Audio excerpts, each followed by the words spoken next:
बळीराजाचा सेनापती म्हणजे ज्योतिबा आपली आई म्हणत असते की इडापिडात तळू द्या आणि बळीचं राज्य येऊ दे. या बळीराजाचा सेनापती म्हणजे ज्योतिबा तो पंजाबात होता आणि पंजाबातून त्याला दक्षिणेत पाठवला. त्याच्या आरतीत सुद्धा तसा उल्लेख आहे. उत्तरेचा राणा दक्षिणे आला आणि दक्षिणी केदार नाम पावला. हा दक्षिणेत आलाय कुणासाठी आला तर आमच्यासाठी आला. कुणापासून रक्षण करण्यासाठी आला तर आर्यांपासून आमचं रक्षण करण्यासाठी आला. इथं आला त्यानं आमच्या कुळ्या सुरक्षित राखल्या, आमच्या पूर्वजांचं रक्षण केलं म्हणून तो आज आमचा कुळस्वामी.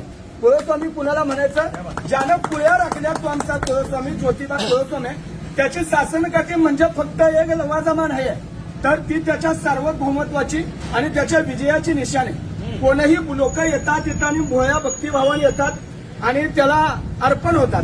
महत्वाचा मुद्दा असा की या बळीराजाचा सेनापती ज्योतिबा त्याचे 60 भागातले खंडणी वसूल करणारे अधिकारी म्हणजे खंडोबा, शेतातला महसूल गोळा करणारे अधिकारी म्हणजे म्हसोबा आणि इथनं कोकणात ज्यावेळी माल घेऊन जायचे लोक त्यावेळी जर ज्योतिबाला टॅक्स दिला नाही तर ज्योतिबाला खेटे घातले जायचे.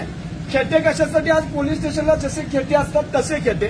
आणि आज आपण वेगळ्या कारणाने खेटे घालतो, माझी नोकरी लागू दे, मला मूळ बाळ होऊ दे, त्याच्यासाठी नाही.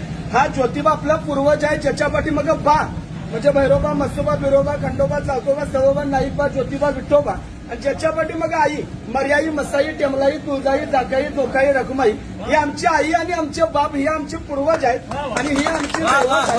त्यातला ज्योतिबा हा आमचा आहे आणि त्याची शासनकाठी आपण ज्यावेळी घेऊन येतो त्यावेळी प्रत्येक भागाचं ते प्रतिनिधित्व करणारी शासनकाठी असते.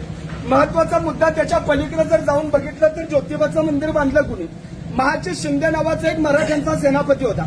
1761च्या पानिपतच्या युद्धात मराठ्यांची प्रतिमा मलिन झाली. ती प्रतिमा धुवून काढण्याचं काम गयात माळ असणाऱ्या वारकऱ्यानं धुवून काढलं.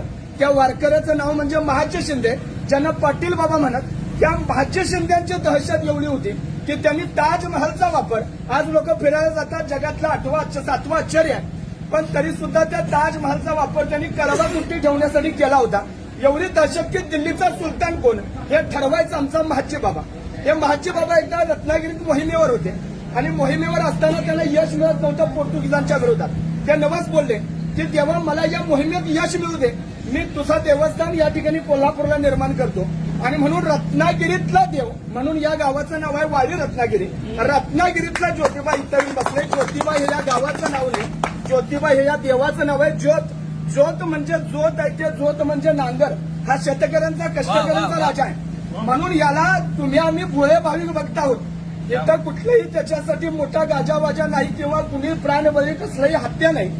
सर्वसामान्य लोक येतात, गुलालाच्या मुठी आनंदाने उधळतात. आपल्या लेकराबाळांची, पोराबाळांची, ढोरागुरांची या सगळ्यांची राखण करणारा तो महाक्षत्रपाळ आहे आणि म्हणून त्याच्या गुलालाच्या मुठी आपण भरून वाटून आपल्या कपाळावर लावतो. हा इथल्या मातीचा रंग आहे. इथली माती तांबडी आहे.